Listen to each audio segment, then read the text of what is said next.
நண்பர்களுக்கு வணக்கம். இது சிவகுமார். இன்றைக்கி நம்ம பார்க்க போகிற நாவல் எட்டு திக்கும் மத யானை. நாஞ்சில் நாடன் அவர்கள் எழுதிய நாவல்.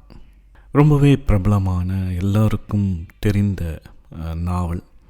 இந்த பெயரே பார்த்திங்கன்னா எட்டு திக்கும் மத யானை அப்படின்றது பெரும்பாலானவர்களுக்கு ஒரு பொது வாசகர்களுக்கும் தெரிந்த பெயராக இருக்கும். ஒரு படம் கூட இந்த பெயரில் வந்திருக்கு. தமிழில் ஒரு முக்கியமான நாவல் வரிசை நம்ம உருவாக்கணும்னா கண்டிப்பாக இந்த நாவலும் இடம்பெறும். 1998 இந்த நாவல் நாஞ்சில் நாடன் எழுதியிருக்கார். நான் முறையாக இப்போ தான் அந்த நாவல் படிக்கிறேன். ஏன்னா நான் நாஞ்சிலை மொத்தமாக படிக்கணும் அப்படின்னு சொல்லிட்டு முடிவு பண்ணி அதற்கான முயற்சிகளில் ஈடுபட்டு கொண்டு இருக்கும்போது தான் இந்த நாவலை நான் படித்தேன். முதல்ல நாஞ்சிலோட சிறுகதைகள் தான் படிக்க ஆரம்பித்தேன். சாலப்பரிந்து தொகுப்பு, சங்கிலி பூதத்தான், கும்பமுனி கதைகள்னு சொல்லிட்டு தொடர்ந்து சிறுகதைகளாக படிச்சுட்டே இருந்தேன். ஒரு கட்டத்தில் சரி நாஞ்சிலோட நாவல்கள் படிக்க ஆரம்பிக்கலாம் அப்படின்னு சொல்லிட்டு தான் முதல்ல எடுத்த நாவல் தான் இந்த எட்டு திக்கும் மத யானை. அதுக்கப்புறம் தலைக்கீழ் விகிதங்கள், மிதவை, சதுரங்க குதிரைகள் அப்படின்னு சொல்லிட்டு அது வரிசையாக அப்படியே போய்கிட்டே இருக்குது. சிறுகதை படிக்கும்போது நம்மளுக்கு ஒரு நாஞ்சில் படிக்கிறோம் அப்படின்ற ஒரு உணர்வு இருந்துக்கிட்டே இருக்கும். நாஞ்சில் எப்போவுமே நம்ம கூட உட்காந்துக்கிட்டே இருப்பார். ஒரு விஷயம் சொன்னார்னா அதை சார்ந்து நிறைய விஷயங்கள் அந்த கதையில் இருந்துக்கிட்டே இருக்கும். சிறுகதைகளோட எழுத்து முறையே நமக்கு ஒரு சின்ன புன்னகை இருந்துக்கிட்டே இருக்கும். கதை முடியும் போது ஒரு சின்ன டக்குன்னு ஒரு துணுக்குரல், ஆமாம்ல இது இப்படி தானே முடியும் அப்படின்ற ஒரு சின்ன எண்ணமும் நமக்கு இருந்துகிட்டே இருக்கும். ஆனால் நாவல் படிக்கும்போது அப்படி இல்லை. நாஞ்சில் நம்ம கூட இருக்க மாட்டார். வழக்கமாக நம்ம நாவல் படிக்கும்போது வாழ்க்கையின் இந்த இடுக்குகள், அழகிய மொழி நடைகள், பாவனைகள் அத்தனையும் எதிர்கொள்றதுக்காக நம்ம முதுகு நிமிர்த்தி பத்மாசனத்தில் உட்காந்து தான் இந்த நாவலை உன்னிப்பாக படிப்போம். ஆனால் நாஞ்சிலோட நாவல்கள் அப்படி இல்லை. சாவகாசமாக ஒரு நெருங்கி பழகிய ஒரு சித்தப்பாவோ அல்லது தோழமையான ஒரு மாமா கிட்டேயோ போயிட்டு என்ன சித்தப்பா எப்படி இருக்க, அப்புறம் பாம்பே போனேன் என்னாச்சு அப்படின்னு கேட்டுகிட்டே சாவகாசமாக தலையணையில் சாஞ்சிட்டு உட்காந்துட்டு அவர் சொல்ல சாவதானமாக அப்படியே அந்த கதைக்குள்ளார நம்ம போயிட்டு ஒன்றி கேட்குற மாதிரி தான் இருக்கும். கிட்டத்தட்ட அந்த கதைக்குள்ளார நம்ம உள்ளே போயிடுவோம். எட்டு திக்கும் மத யானையில் வர்ற ஒரு பூலிங்கத்து கூட, மிதவையில் வர சண்முகத்து கூட, அல்லது சிவதானக்கூடிய நம்மளும் பயணப்பட ஆரம்பிச்சிருவோம். அவங்க என்னென்ன காட்சிகள் பார்க்குறாங்களோ, என்னென்ன உணர்வுகள் அவங்க மனசில் உருவாகுதோ எல்லாமே நம்மளும் பார்ப்போம். நமக்குள்ளாரும் அந்த உணர்வுகள் வரும். அப்படியே அந்த நாவல் படிக்கும்போது எனக்கும் அதே அனுபவங்கள் தான் உருவாச்சு. வழக்கமாக எந்த நாவல் படித்தாலும், சிறுகதைகளை படித்தாலும் ஒரு முறை படிச்சுட்டு அதுக்கான குறிப்புகள்லாம் எடுத்துகிட்டு அதை கடந்து போயிடுவேன். அப்படி தான் நாஞ்சில் நான் படிக்க ஆரம்பித்தேன். எனக்கு ஒரு தோழி இருக்கா. அவள் நாஞ்சிலை திருப்பி படிச்சுட்டே இருப்பாள். அப்போல்லாம் நான் கிண்டல் பண்ணுவேன், எப்படி ஒரு கதையை நீ திருப்பி படிக்கிற, அதே கதை, அதே சம்பவங்கள், அதே ஆட்கள், ஒரு முறை மறுவாசிப்பு படிக்கலாம், எப்பயாவது மறுபடியும் தோணுச்சுன்னா படிக்கலாம், ஆனால் நீ ஏன் திருப்பி படிச்சுட்டே இருக்க அப்படின்னு கேட்டும்போது, நீ இளையராஜா பாட்டை அடிக்கடி கேட்குறல்ல, ஏதாவது டக்குன்னு மனசில் தோன்ற பாட்டை சொல்லு அப்படின்னு கேட்டா. நான் தென்பாண்டி சீமையில் பாட்டை சொன்னேன். இது வரைக்கும் நீ வாழ்க்கையில் எத்தனை முறை அந்த பாட்டை கேட்டிருப்ப? அது பல 100 முறை கேட்டிருப்பேன். கடைசியாக அப்போ கேட்டேன், அது போன வாரம் கூட கேட்டேன், நேற்று கூட கேட்டேன்.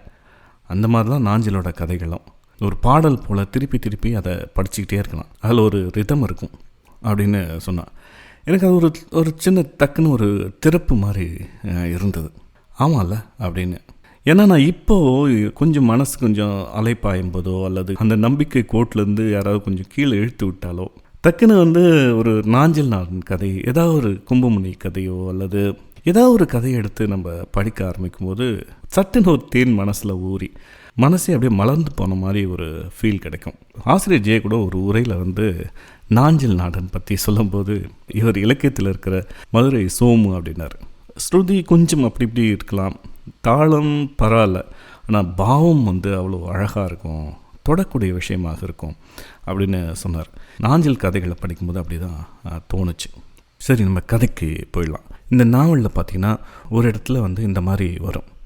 மேற்கில் வர்ணன், கிழக்கில் இந்திரன், வடக்கில் குபேரன், தெற்கில் யமதர்மன், தென்கிழக்கில் அக்னி, வடமேற்கில் வாயு, தென்மேற்கில் கணபதி, வடகிழக்கில் ஈசன். இப்படி 8 திக்குக்கும் ஒரு கடவுள் இருக்காங்க.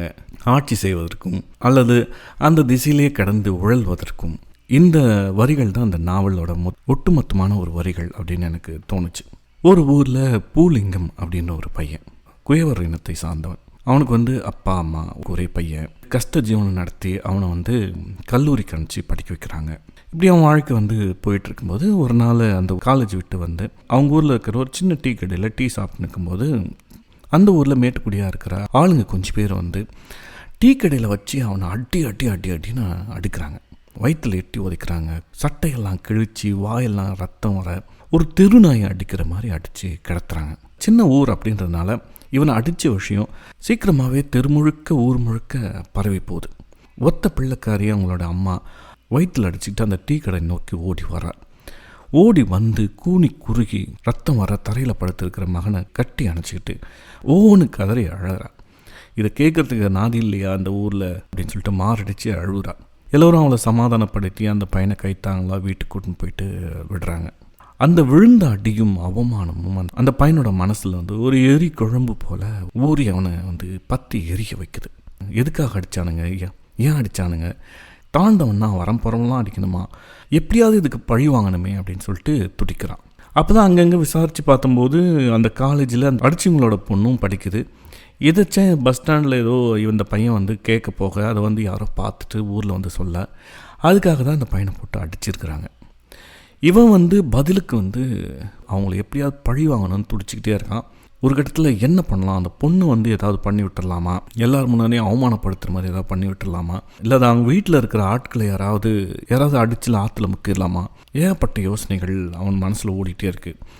தேறி வரவே கிட்டத்தட்ட 3-4 மாதங்கள் ஆகிப்போச்சு. கொஞ்சம் தேர்ன உடனே அவனுக்கு ஒரு யோசனை தோணுது, வைக்கப்போற வந்து கொளுத்தி விட்டுலாம், அது அப்படியே பரவி அவங்க வீட்டில் எங்கள் தீ பிடிச்சி நாசமாக போகட்டும் அப்படின்னு முயற்சி பண்ணி அந்த அடித்த ஆட்களோட வைக்கப்போரை வந்து கொளுத்தி விட்டுறான். ஊரின் ஒரு மூளையை அப்படியே பற்றி எரியுது. யார் பண்ணாங்கன்னு கிட்டத்தட்ட அவங்களுக்கு தெரிஞ்சு போகுது.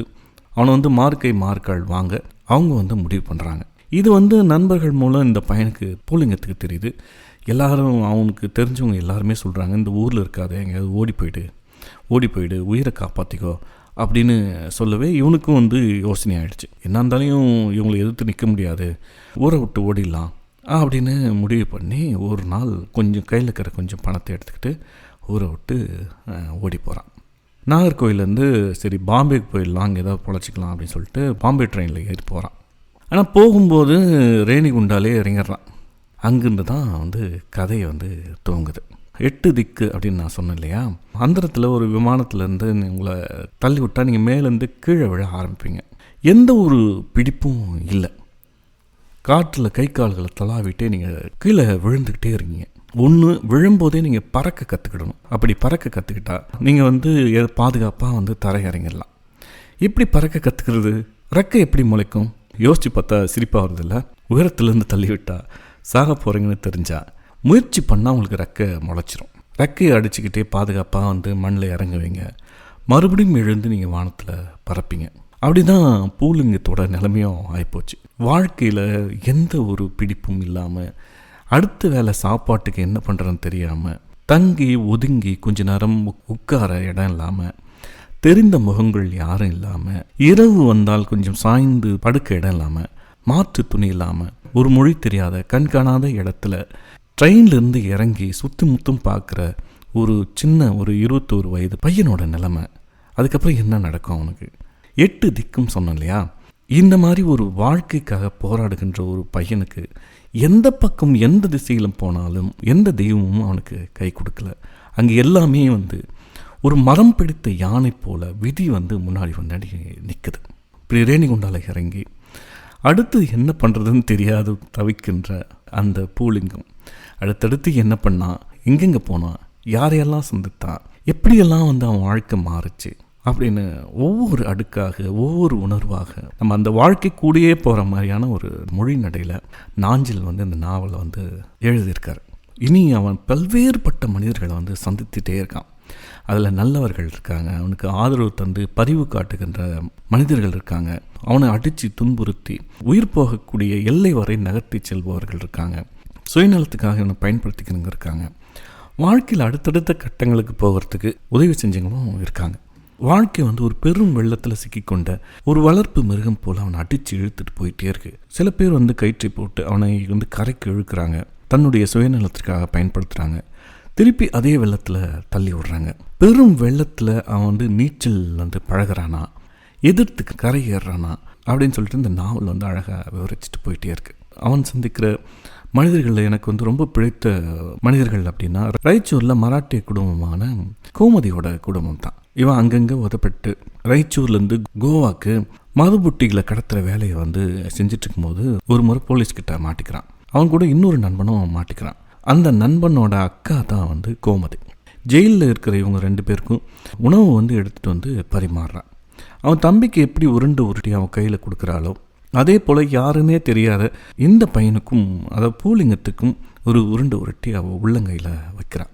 ஊரை விட்டு வந்து எங்கேயோ உதப்பட்டு நாய் போல திரிஞ்சு அலைஞ்சு கிடைச்சதை தின்று கிடைக்கும் இடங்களில் கிடந்து அலைகின்ற பூலிங்கத்திற்கு அந்த உணவு உருண்டையை சாப்பிடும்போது விக்கித்து அப்படி அழுவு வந்து பீறிட்டு வருது. அவனுக்கு கோமதி மேலே அப்படி ஒரு பாசமும் அன்பும் வளர்ந்து அவங்களுடைய பழக்கம் நட்பாக மாறி ஒரு காதலாக மாறுது. ஆனால் கோமதிக்கு ஒரு குழந்தை இருக்கிறது. அவனுக்கு ஒரு விட்டுட்டு ஓடி போன ஒரு கணவன் இருக்கான். திருப்பி அவன் வரவே இல்லை. கூலி வேலை செஞ்சு தான் எல்லாரையும் பார்த்துக்கிறா. ஒரு இடத்துல கோமதியை வந்து கல்யாணம் பண்ணிக்கலாம் அப்படின்னு சொல்லிட்டு பூலிங்க முடிவு பண்ணி அவகிட்ட வந்து கேட்குறான். ஆனால் கோமதி வந்து ஒத்துக்க மாட்டேங்கிறா. நீ வந்து இன்னும் நல்லபடியாக வாழணும், இன்னும் உனக்கு வயசு இருக்குது, இன்னும் ஒரு நல்ல வாழ்க்கையை நீ வந்து அமைச்சிக்கணும், நீ இங்கேயே இருந்து இந்த வேலையை பார்த்துட்ருக்காத, மேலும் மேலும் நல்ல வேலையை பார்த்து ஒரு நல்ல இடத்துல ஒரு வீடெல்லாம் வாங்கி ஒரு நல்ல பெரிய குடும்பத்தில் ஒரு நல்ல பொண்ணாக பார்த்து கல்யாணம் பண்ணிக்கோ, என்னோடய வாழ்க்கை இதோட முடிஞ்சிருச்சு அப்படின்னு சொல்லி வேண்டாம்னு சொல்லிடுவான். அந்த கேரக்டர் வந்து எனக்கு ரொம்ப பிடிச்சிருந்தது. அப்படியே அவன் வாழ்க்கை வந்து கொஞ்சம் கொஞ்சமாக மாறி மாறி அவன் வந்து பாம்பேக்கு போயிடுவான். அங்கே போயிட்டு இந்த மாதிரி 2ஆம் தரமான வேலைகள் தான் பார்த்துட்ருப்பான். சாராயம் கடத்துறது, கஞ்சா கடத்துறது, அந்த மாதிரியான ஒரு கூட்டத்துக்கிட்ட போயிடுவான். அந்த கூட்டம் எதுன்னா நம்ம வரதராஜ முதலியார் இருக்கார் இல்லையா, அவருடைய பெரிய கூட்டம் தான் அது. அவர் ஒரு பெரிய சாம்ராஜ்யம் அப்படின்னு கூட சொல்லலாம். பாம்பேயில் வந்து குடிசைகளில் சாராயம் காய்ச்சி பாம்பே முழுக்கவும் சூரத்து, பூனே அப்படின்னு சொல்லிட்டு அவங்க கடத்தி ஒரு பெரிய தனியான ஒரு தமிழ் அரசாங்கமே அங்கே வந்து நடத்திட்டு இருந்தாங்க. அந்த கூட்டத்தில் இவனும் ஒருத்தராக போயிட்டு கலக்கிறான். அண்ணாச்சி அப்படின்ற பேரில் தான் வேலு நாயக்கர், அதாவது நம்ம பிரபலமான ஒரு வரதராஜ முதலியாரும் வராரு, ஒரு கேரக்டராக வராரு. அவருக்கு நண்பராக வந்து சாம்ராஜ் அப்படின்னு ஒருத்தர் வராரு. அதாவது இந்த தொழிலெல்லாம் விட்டுட்டு அவர் உண்டு ஒரு வாழ்க்கை உண்டுன்னு சொல்லிட்டு தனியாக வந்து வாழ்ந்துட்டுருக்கார். அந்த கேரக்டர் வந்து ரொம்பவே எனக்கு பிடிச்சிருந்தது. அவருக்கும் பூலிங்கத்துக்குமான அந்த உரையாடல் வந்து அவ்வளோ யதார்த்தமாகவும் அழுத்தமாகவும் இருக்கும். ஒரு நாளில் வழக்கமாக வர வாழ்க்கை பற்றின தரிசனங்கள்லாம் வந்து இந்த நாவலில் வந்து போகிற போக்கில் ஒரு எளிமையான மொழியில் நாஞ்சில் வந்து அழகாக எழுதிட்டு போயிட்டே இருக்கார். ஒரு நாவலில் வந்து இந்த மாதிரியான உயர்ந்த விஷயங்கள்லாம் வந்து வேறு ஒரு மொழி நடையில் எழுதப்பட்டிருக்கும். ஆனால் இந்த நாவலில் பொறுத்த வரைக்கும் ஒரு சாதாரண மனிதன் வாழ்க்கை அனுபவங்களை வந்து ஒரு சாதாரண மொழியில் வந்து சொல்லிட்டு போயிட்டே இருப்பாங்க. சொல்கிற மொழியும் சொல்கிற விஷயங்களும் சாதாரணமாக இருந்தாலும் அவ்வளோ ஆழமான விஷயங்கள்லாம் வந்து மனசில் வந்து இயல்பாக வந்து பதிஞ்சு போகிறது. ஒரு சின்ன எடுத்துக்காட்டுக்கு சொல்லணும் அப்படின்னு பார்த்தா, அண்ணாச்சி அப்படின்னு சொன்னேன் இல்லையா, கடைசியாக பூலிங்கம் அவர்கிட்ட தான் போய் வேலைக்கு சேர்ந்துருவான். அண்ணாச்சிக்கு பூலிங்கத்து மேலே எப்பவுமே ஒரு சின்ன அபிப்பிராயம் இருக்கும். அண்ணாச்சி எங்கே போனாலையும் பூலிங்கத்தை வந்து கூட கூட்டிகிட்டு போவார். புதுசாக வந்தவன் திடீர்னு அண்ணாச்சி கூட ஒட்டினோடனே சுற்றி இருந்தவங்களுக்கு எல்லாருக்குமே கொஞ்சம் பொறாமையாக இருந்தது. அண்ணாச்சி ஒரு பெரிய சாராய சாம்ராஜ்யத்தை வந்து மும்பை ஃபுல்லாக ஏற்படுத்தி வச்சுருந்தார். பெரிய ஒரு வலை பின்னல் போல் சாராயம் காய்ச்சது வந்து ஒரு குடிசை தொழில் மாதிரி பல பேருக்கு வயிற்றுக்கு ஆதாரமாக இருந்தது. அண்ணாச்சிக்கு கவர்மெண்ட் லெவலில் பெரிய பெரிய ஆட்களோட நெருக்கமான பழக்கம் இருந்தது. கவர்மெண்ட்டும் சாராயத்தை விற்று தான் இருந்தது. அந்த சாராயம் வந்து மக்களை வந்து லேசாக தட்டி தடவினது. ஆனால் அண்ணாச்சிக்கு ஆசுற சாராயம் வந்து அடித்து கீழே வீழ்த்தக்கூடியதாக இருந்தது. அதனால் மக்களுக்கு அண்ணாச்சி சாராயம் மேலே ஒரு பெரிய மோகம் இருந்தது. கவர்மெண்ட்டுக்கு பார்த்திங்கன்னா 2 பக்கமும் வருமானம் தான். அவங்க விற்கிற சாராயத்துலேயும் வருமானம், அண்ணாச்சி விற்கிற சாராயத்துலேயும் கவர்மெண்ட்டுக்கு வருமானம் தான். ஆனாலும் சில நேரத்தில் கவர்மெண்ட்டுக்கு சில நேரத்தில் தன்னோட அறச்சீற்ற கொள்கைகளெல்லாம் வெளிப்படுத்த வேண்டிய கட்டாயம் வரும்போது அண்ணாச்சிக்கு வந்து கட்டளைகள்லாம் வரும். இனிமேல் சாராயம் காய்ச்சக்கூடாது, உங்கள் ஆளுங்களை வந்து கேஸுக்கு ஒரு 10 பேர் அனுப்பிச்சி விடு, யாரும் உங்கள் ஆளுங்க யாரும் ஒருத்தனும் வெளியே நடமாடக்கூடாது அப்படின்னெல்லாம் வரும்போது அண்ணாச்சி வந்து அண்டர் கிரவுண்ட் போய் பதுங்கிடுவார். ஆட்களுக்கும் சொல்லிடுவார், அங்கங்கே வீணாக சுற்ற வேண்டாம், கடுமையான கெடுபிடிகள் இருக்குது, பிடிச்சிட்டு போயிடுவாங்க. சில முக்கியமான ஆட்கள் எல்லாம் வந்து பம்பாய் விட்டு தமிழ்நாட்டுக்கோ அல்லது ஒரிசா பக்கமோ எங்கேயோ போக சொல்லிடுவார். அப்படியான ஒரு பனிமூட்ட காலகட்டத்தில் பூலிங்கமும் வெளியே வராமல் அறைக்குள்ளாரே அடைஞ்சு கிடப்பான். அப்போ அண்ணாச்சிக்கிட்ட வேலை செய்கிற ஒருத்தன் வந்து பேகை தூக்க முடியாமல் தூக்கிட்டு வந்து அவன் அறையில் வைப்பான். டேய், இது இந்த ரூம்லேயே இருக்கட்டும், எல்லாம் அடங்கின பிறகு நானே வந்து எடுத்துகிட்டு போகிறேன், முக்கியமான சரக்குடே அப்படின்னு சொல்லிட்டு கடற்கடன்னு அவன் ரூம் விட்டு இறங்கி ஓடி போயிடுவான். பூலிங்கும் யதார்த்தமாக அந்த பேகை வந்து ஓப்பன் பண்ணி பார்க்கும்போது உள்ளே கட்டியாக தங்கம். பூலிங்கத்துக்கு அப்படியே ஒரு நிமிஷம் மூச்சு நின்று தயங்கி அப்படியே வெளியே வரும். நம்ம வாழ்க்கையில் இனிமேல் சாப்பாட்டுக்கு இந்த உலகத்தோட சண்டை போடாத அளவுக்கு இங்கே தங்கம் கூஞ்சி கிடக்கு, இதை அப்படியே எடுத்துகிட்டு கிளம்பிட்டா என்ன அப்படின்னு வந்து தோண ஆரம்பிக்கும். இவன் வச்சுட்டு போனானே, இவன் திருப்பி வருவான்ற எந்த ஒரு நிச்சயமும் இல்லை. போலீஸ்கிட்ட மாட்டலாம், இல்லைன்னா வாழ்க்கையில் எங்கேயோ போய் ஒடுங்கி வெளியே வராத அளவுக்கு மறைஞ்சி போகலாம், எடுத்தா என்ன அப்படின்னு கூட பூலிங்கத்துக்கு தோணும். பூலிங்கம் சூழ்நிலையால் வெளியில் வந்து இந்த மாதிரி வேலைகள் பண்ணாலையும் உள்ளுக்குள்ளார இந்த வேலைகள் மீதெல்லாம் அவனுக்கு ஒரு பெரிய வெறுப்பும் திருப்தியும் தான் இருந்துகிட்டே இருக்கும். ஏதாவது ஒரு சின்ன பிடிப்பு சரிந்து விழும்போது ஒரு சின்ன வேர் கிடைச்சா கூட நமக்கு போதும், எல்லாரும் வாழ்கிற அழகான வாழ்க்கை, நிம்மதியான வாழ்க்கை நம்மளும் வாழலாம் அப்படின்னுலாம் யோசிச்சுட்டே இருப்பான். இந்த சனிய பாவத்தை தலையில் தூக்கி வச்சுக்கிட்டு காலம் ஃபுல்லாக நிம்மதியாக வாழ முடியாது அப்படின்னு சொல்லிட்டு அந்த பேக் அப்படியே மூடி வச்சுட்டு, சரி இது இங்கே இருந்தால் நம்ம குறுகுறுன்னு ஊற்றிக்கிட்டே இருக்கும், ரூம் விட்டு இறங்கி வேறு யாருக்கிட்டே போகலாம் அப்படின்னு சொல்லிட்டு யோசிச்சுட்டு இருக்கும்போது தான் அவனுக்கு சாம்ராஜ் ஞாபகம் வரும். அவர் தான் வந்து இவங்ககிட்ட அடிக்கடிக்கு நல்ல விதமாக பேசிக்கிட்டே இருப்பார். இப்படியே வேலை செஞ்சிட்ருக்காத ஒரு பேரில் ஒரு டெம்போ வாங்கிவிடு, அது நல்லா அவனுக்கு சம்பாரிச்சு தரும், அண்ணாச்சிக்கிட்டையும் ஓட்டலாம் வெளியிலையும் ஓட்டலாம் அப்படின்லாம் சொல்லி பூலிங்கம் ஒரு டெம்போ வாங்கியிருப்பான். கூட ஒரு பையனும் வேலைக்கு வச்சுருப்பான். நிறைய மார்க்கெட்டுக்கு ஓட்டுற மாதிரியான வேலைகள் அவனுக்கு கிடைக்கும். அதில் ஒரு சின்ன நம்பிக்கையும் அவனுக்கு வந்திருக்கும். இந்த மாதிரியான ரெண்டாம் தரமான வேலைகள்லாம் விட்டுட்டு ஒரு கௌரவமான வாழ்க்கையை நோக்கி நம்ம போகிறோம் அப்படின்னு சொல்லிட்டு அந்த டெம்போ தான் அவனுக்கு வந்து ஒரு நம்பிக்கையை கொடுத்துருக்கும். சரி, சாம்ராஜ்யன்கிட்ட பேசினா ஒரு கொஞ்சம் மனசு நிம்மதியாக இருக்கும் அப்படின்னு சொல்லிட்டு அவர்கிட்ட போவான். அவர் வந்து அண்ணாச்சிக்கிட்ட இருந்து மனம் வெறுத்து புரிஞ்சு வந்து அவரும் இந்த மாதிரி ஒரு 4-5 டெம்போக்களை வாங்கி வாடகை விட்டு அதில் வர வருமானத்தில் நிம்மதியாக வாழ்ந்துட்டுருப்பார். சரின்னு சொல்லிட்டு அவர் வீட்டுக்கு போவான், கதவை தட்டுவான். இவர் பார்த்தோன்னே ஒரு மகிழ்ச்சி ஆகிடும் அவருக்கு. உள்ளே வாடா அப்படின்னு சொல்லிட்டு வேகமாக நான் உள்ளே கூட்டின்னு போவார். இங்கேண்டா வந்த, நீங்கள் வந்ததுனாலே உன் பின்னாடி போலீஸ் சுத்தண்டா, இன்ன வரைக்கும் நீ போலீஸில் ஒரு ரெக்கார்டில் இல்லை, அதனால் தப்பிச்சிட்ருக்க, ரூம் விட்டு வெளியே வராதிங்கடா, இல்லைன்னா எங்கன்னா தமிழ்நாட்டு பக்கம் போயிடு அப்படின்னு சொல்லிட்டு உட்கார சொல்லுவார். டீ குடிக்கிறியா அப்படின்னு கேட்டு அவரே போயிட்டு டீ எல்லாம் போட்டு எடுத்துகிட்டு வந்து அவன் முன்னாடி வச்சுட்டு குடிச்சிக்கிட்டே அப்படியே ஒரு சிந்தனையிலே இருப்பார். திடீர்னு அவர் பாட்டுக்கு பேச ஆரம்பிச்சிடுவார். பழைய கதைகள்லாம் வந்து பேச ஆரம்பிச்சிடுவார். இல்லை, நானும் அதான் யோசிச்சுட்ருக்கேன், இந்த வேலையை விட்டுட்டு வேறு விதமாக போயிடலாம் அப்படின்னு தான் யோசிச்சுட்ருக்கேன். ஆனால் ஒரு தயக்கம் இருக்குது, ரொம்ப நாளாக இதில் இருந்துட்டு திடீர்னு வேணான்னு மாறி நிற்க முடியுமா ஐயா? ஏன் இதை நான் நிற்கலையா? அந்த மாதிரி தான் எனக்கும் அதான் ஆச்சரியமாக இருக்குது, அதான் உங்களை கேட்டேன்.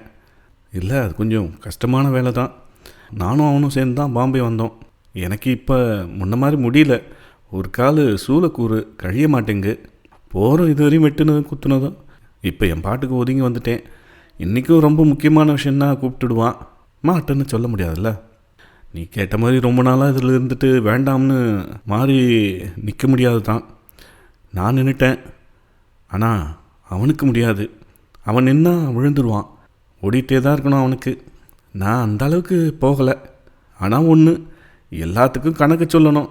சித்திரபுத்திர நயினார்கிட்ட அல்லது பரலோகத்து பிதாவுக்கிட்ட கண்ணை மூடிட்டால குற்றம் மறைஞ்சிடாது.